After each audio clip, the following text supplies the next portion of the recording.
Thanks, Danielle. Hello, everyone. I'm Heather Worrell. I'm the Executive Administrator of Digital Innovation for JCPS, and I'm lucky enough to get to work on Danielle's team. She is stellar, and we're so lucky to have her in our district.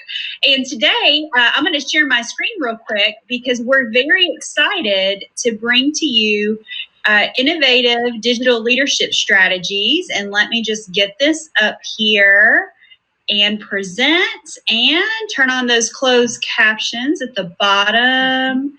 Let's see if I can get them to work. There we go. Okay, so in JCPS, we really believe that digital transformations happen when digital agility is modeled from the top. So we have worked extensively on providing digital tool training support to almost all of our district leaders at this point. Customized principal support and digital coaching for principals.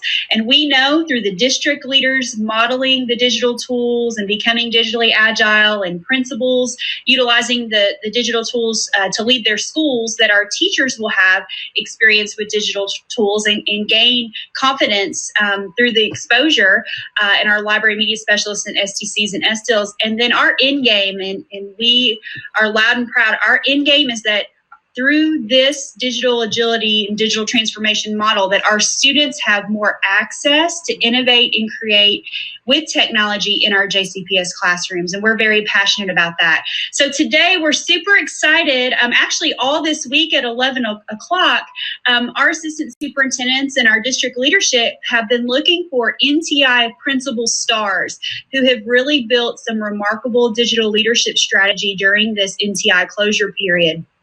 And a lot of them have been strong digital leaders all school year and have created remarkable systems to lead their schools. So we're featuring principals all week during our 11 o'clock session, and we really posed these 4 questions to them. Please share with us any systems you've created to support your NTI strategy. So you'll see some of that today. Lessons you've learned. I mean, I love what Sandra says about embracing the wrestle. I mean, we've wrestled with a lot of tough stuff. So what lessons have we learned?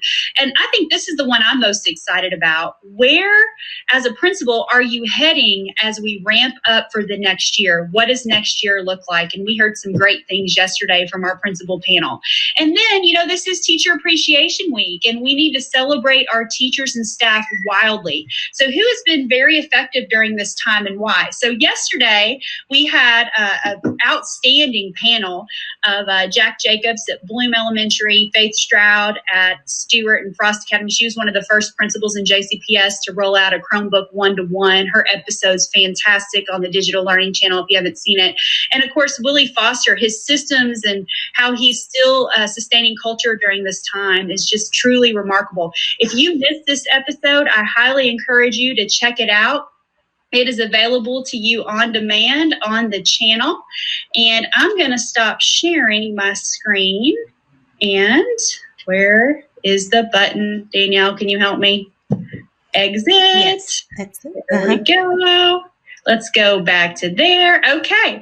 So without further ado, I'm going to turn it over. We have 2 remarkable principals to learn from today. We have Laura Mullaney, who is the principal at Gutermuth Elementary, and we have Mr. Stephen Howard, the principal of Johnsontown Road Elementary, who will be sharing their innovative digital leadership strategy. So Laura, let's start with you.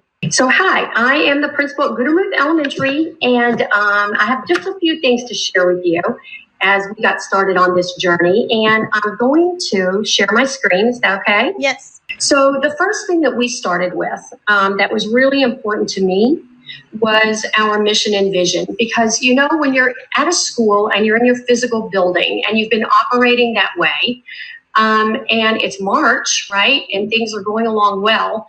And suddenly you have to do this about face. You think, okay, so what is it that we're trying to create? Because we understood that through NTI, we were trying to still create an experience for our children. And so we looked at our mission and vision, and did it still apply? And what does that look like in the context of NTI? Okay, it was critical to me that we have a vision of what we were trying to create. It was critical that we remain a cohesive learning community of children and adults. And our staff agreed that our mission and vision could still be applicable to our NTI context.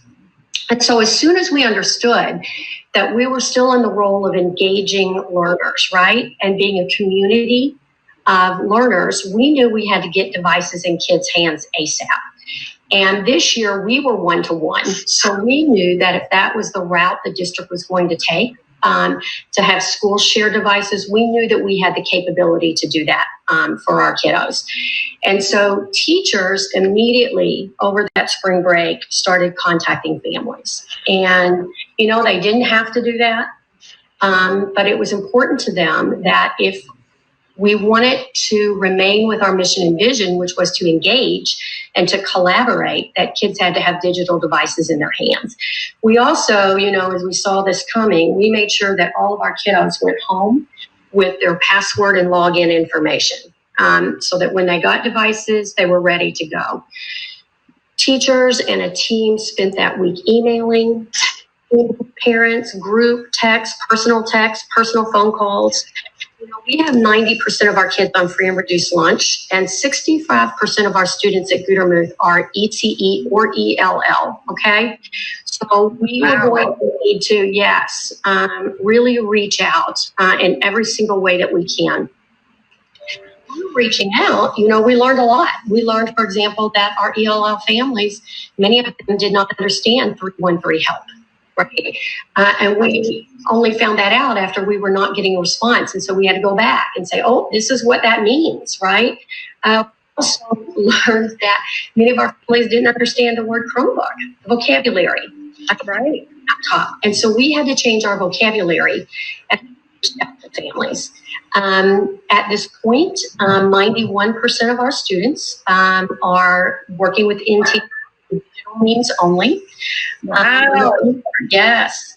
9% of our students are paper copy only, and we have 40 students working from both. What we found, a lot of our families, 26 of those, 40 actually, or 22 of those paper are ESL students, okay? And language barriers have been an issue. We also found that a lot of our early primary families liked the paper as well as the digital. But it was very important to us to get devices in kids' hands. And so we went at that hard during spring break week. And then we also understood that as we worked with our mission and vision and what we were creating, we had to mirror how our families worked. And so we knew that we were going to need to offer weekly assignments, daily assignments, and choice activities, right? Our families work in so many different ways, and a lot of those families are essential workers. And we had to understand as a staff, our families didn't choose NTI. And so it's our job to accommodate them. And so as we thought about that, right, and working with teacher contracts and all kinds of different things, we knew that whatever teachers created, we had to offer a weekly option, daily option, and choice options. I want to show you a second grade example real quickly, if I can. Can you see this? Yes, we can. Looks great. Okay. Now, second grade is getting enormous participation. All of our grades are, but second participation is at about 98%, okay? And what they chose to do was create a simple Google document. That's all this is. Every week, they create a Google document that goes to Google Classroom. And our families know that if they can manage weekly assignments, then they're here highlighted in pink, right? There it is. Okay, if they're a family that needs to work at any time during the week. For our families that want daily assignments, you can see here that they have that available to them. And you can also see that they have extra options over here. This is working so well for our teachers because it's a one click, right? If you write an article, it's a click. You go right to the video. And there's Miss Blatz, right? I am so excited about Oh, that's fantastic. I need to have her come on and do a session next week on the Digital Learning Channel and kind of break this down further for us. Every time it works that way with this group. It's a click and there you are. Okay. If the students, and this is a simple thing, but you know, kids love it, and now's the time, right? If they want to learn a little bit of cursive while they're off, here you go.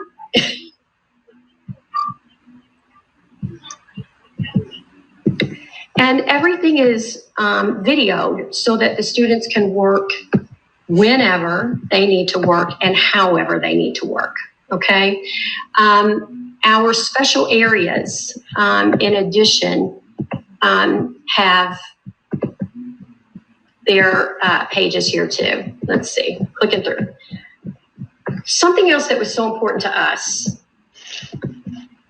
Oh, let me get back here. Okay, something else that was very, very important to us was oral language. With so many ESL students, okay, and being home for so long, we wanted an opportunity for those kiddos to continue speaking, because we know that oral language always comes before any reading that happens. And so we have an example of special area. One click, our kids know that they log right in. And let me show you an example of this team working together.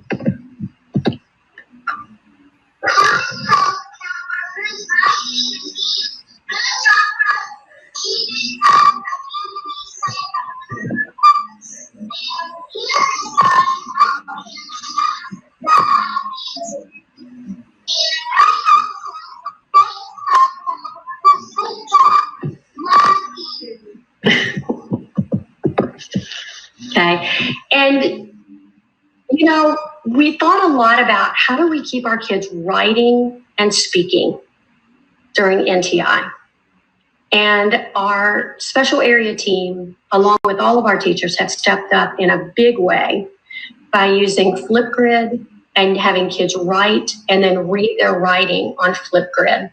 I can't tell you how important that's going to be to us as we return to school, because we knew that having our little kids, right, we're elementary, type something into a computer isn't the same, and you don't get the same product with K's and ones. And so I just wanted to show you those very few examples. We have many, many more. If you look at our first grade example, this team is working together. There are science lessons in the backyard that are happening with that crew, all kinds of things. We saw some of that yesterday with Faith Stroud and how they're doing perimeter in the backyard for math classes over there at Stewart.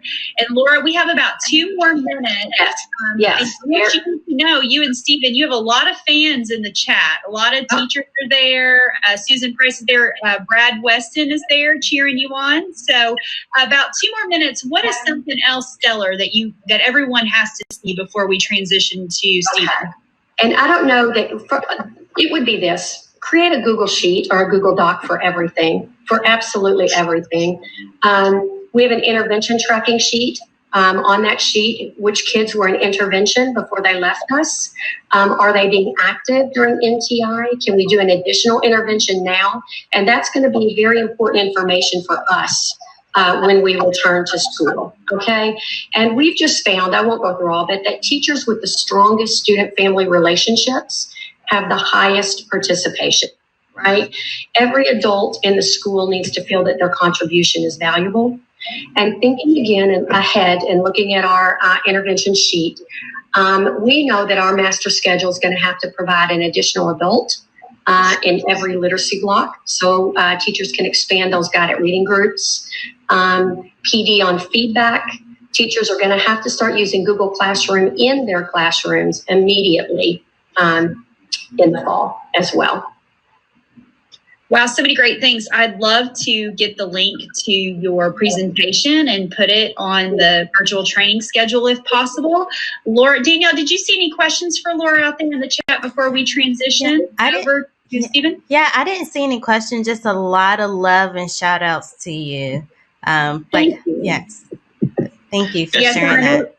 Dr. Coleman will be watching this as well, and she loves to get your feedback. So I know she's judging things today and kids' presentations, but she will definitely take a look at this. And we like to, Sandra was talking about silos. We like to shatter the silo from school to school and zone to zone and share the good ideas. We're kind of like pollinators. We like to pollinate all of the good digital innovation ideas. So we'll be sharing this far and wide, Laura. Thanks so much for your outstanding leadership during this challenging time.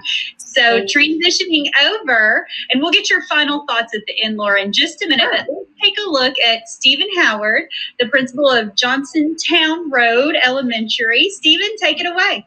All right. Well, thank you for having me. So I'll share a document here in just a moment. But the first thing I want to say is give a shout out to Laura. That's really impressive work. And one of my messages to my teachers throughout this process has been to go to the district homepage and click on other school sites, and specifically click on teachers' classrooms and see the creative stuff that they're planning for instruction, because it's an enormous resource. I mean, we have 90 elementary schools plus that teachers can access and see the type of instruction that's happening within their grade groups. So it's almost like a home of 90 potential PLCs out there and the greatest work that they're creating. Some going into incredible detail, maybe even too much, and some going into, maybe a little less. But I've told my teachers, don't try to recreate. There's some just great stuff out there. I love that. Transparency is so powerful, and teachers actually across the district have insight and can get good ideas easily from 90 other elementary schools. So I agree with you. That's a great idea. Well, and just what Laura shared with her second grade team, that was an impressive a lesson plan in peace. So, that's something that I would look at if I was a second grade teacher, and I have some second grade stars. So let me share my screen, and let's see the document that I'm going to share. So as you can tell, I'm not the most tech savvy principal, but I will give credit to employing some of the most tech savvy people. And having great resources in that respect. So credit to Dr. Shannon Stone, who started this document at JRE, and then to Jack Wheatley and Adrian Titus, my additional staff members who helped with this throughout. So when I talk about systems related to how we're being successful with NTI, this is the main go-to here. So if you would just click on, let's say 5.4, can you click on that, or can I click on that? Okay, there we go. So really, we do one of these every week, and every week it basically has links to everything that's going on at our school. So it's a one-stop shopping. It's kind of like a principal's priorities page for our school. So this has been going on at JRE for some time, like I said, but it's been kind of new and improved and continued to be updated. So as we look at this, one of the things that I really want to call your attention to in terms of how we ensure that we're success is that we have an updated class meetings and office hours. So if you click on that link, then you can see that we've asked our staff to as they change or update or put new class meeting times and dates on there, that we have access to that, because, well, see, there you go. Here's my first mistake. That you don't have permission to see that. But basically, it allows myself, any administrator, as well as our counselor, mental health practitioner, or any instructional assistant or staff member to join that teacher's class because they can see the active link. So we have a one-page, one-stop shopping that has every teacher's name, date, time, and active hyperlinks to their class meeting times. So sometimes it just means that teachers can join, or staff members can join, and just be seen, because a big part of this virtual instruction is just being seen by students and having students be able to see you. So it kind of strengthens that community and that ability to feel like you have a connection with all of the staff members that make JRE and not just your teacher. So every parent has access to this main portal, and then every week this is linked for all the parents to access, correct? Well, no, that is linked for all staff to access. Okay. Parents have links to all their home pages, but that's linked for all staff members to join. Because like I said, we don't just want teachers and instructional assistants in our Google Meets. We want all of our staff interacting with our students. So I'll probably join anywhere from 4 to 6 classes a day of some type. Sometimes it's just brief for a few minutes, and other times it's longer where I'll connect and ask questions with students. It really depends on the lesson that the teacher's teaching and whether or not it's appropriate for me to interject myself or others to interject themselves. But at least I get to see what they're doing and the type of work that they're doing. Now, the other link there, if you go back to our 5-4 date, is that you can go to any of our home sites of our teachers, and you can go to first, kinder, second. If I would go to second and log into second and see, let's see if that has permissions on it or not. What do you want me to click? Click on the second grade NTI site. So if you go to 5/4/2020, okay. Yep, and then go up to second grade. There we go. And okay, and then let's go to their weekly assignments. And then this would be an example of what Laura just shared in terms of the type of work that our teachers are doing and the type of assignments that are available. So this is Miss Scanlon and Mr. Parsons. Kudos to both of those guys because they are second grade rock star teachers, and we have a lot. But they have very detailed assignments that are specific to each day, and then catch-up days and things like that. And then if you go back to their if you go back one and go to their bottom layer where Lexia Dreambox, and you can see, because one of the things that we talked about was, some of the things that we've learned through this process. And one of the things that we've learned through this process is that students love competition and they love fun. So anytime that we can infuse that in learning, then students are going to be more engaged. So yes, a creative lesson plan and being able to connect with students digitally and see students and teach is important. But students also have to feel a sense of, I'm having fun with this. And students love competition, as we know about video games and video games playing. So most of our teachers have competitions as it relates to Lexia and Dreambox, which is our reading and math support programs that students do digitally each week. So, and then we have connections as to how teachers can look at those reports and how they can give students feedback with a video conference from our instructional coach. So something else that's really worked well for us in this process, and I'll talk a little quicker and kind of wrap up because I know we're kind of getting tight, is that we're all a part of our teachers' Google Classrooms. And so sometimes we need to take those notifications and turn those off. But otherwise, I would get probably 200 dings a day that says, here's the work that the student submitted, here's what this teacher's pushed out. But we can go in randomly and look at students' work, look at the type of work that teachers are assigning, and then where we feel it's appropriate, give feedback and interact with students, either in the comment section or directly participating in the Google assignment. And that's really invaluable. And so when I look at kind of where we're going with this in the future, is that, our teachers are going to be much better when we come back to school at developing research-based, really high-quality Google assignments. And the piece about being able to give good feedback in a virtual world, they're getting really good at. And so students that like to learn in that fashion, teachers will get much better at that. We'll probably have about 75% of our staff that'll be Google certified by the end of this process. Wow. Yeah. We're hoping, and that would include the principal. So, I won't have these same struggles the next time we present. But I just want to give some real big shout outs because we've really come a long way. When I look at what we could do with extended learning next year and the opportunities for extending learning just beyond the regular classroom, because of teachers' digital capacity and their ability to connect with students in that way, I see that being impacted.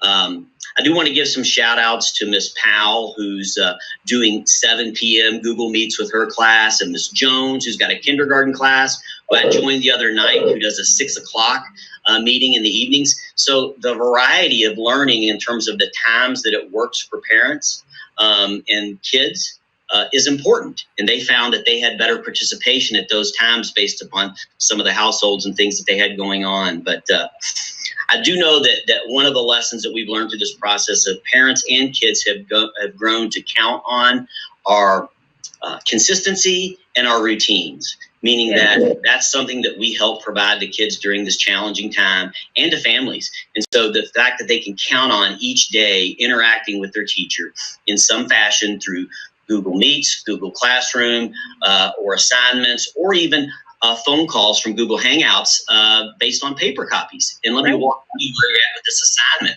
I've had a couple teachers that have a lot of success with that. And we're over a 95% participation rate, which is really strong for our school.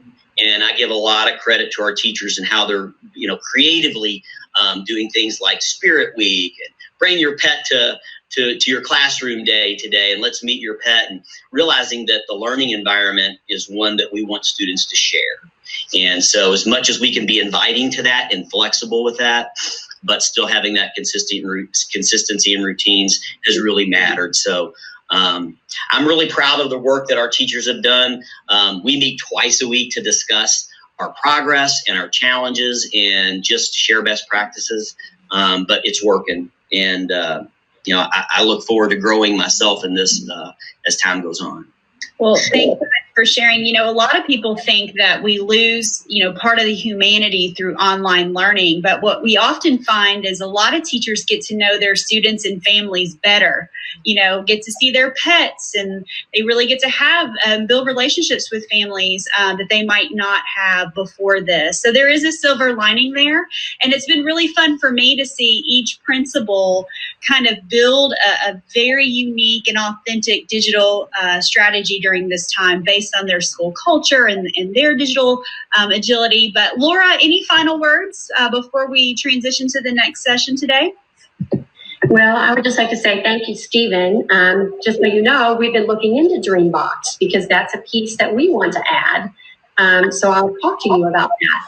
But the thing I would just like to add really is that a huge shout out to the teachers. Their flexibility, their adaptability, and their willingness to learn and to grow and to change has been absolutely amazing. And really, I think that what we've learned is that strong systems hold. If you have strong systems already for communication and for learning together and working together, that with some small adaptations, those do hold. And that we've learned that there's a place for both, right? The regular physical classroom and the Google Classroom. Yes, I love that. And I love one of my favorite quotes in leadership is consistency is caring. And I think you both have built very consistent structures and for parents and routines for them to adhere to. And as a parent, I absolutely love what both of you have created to support your students and parents.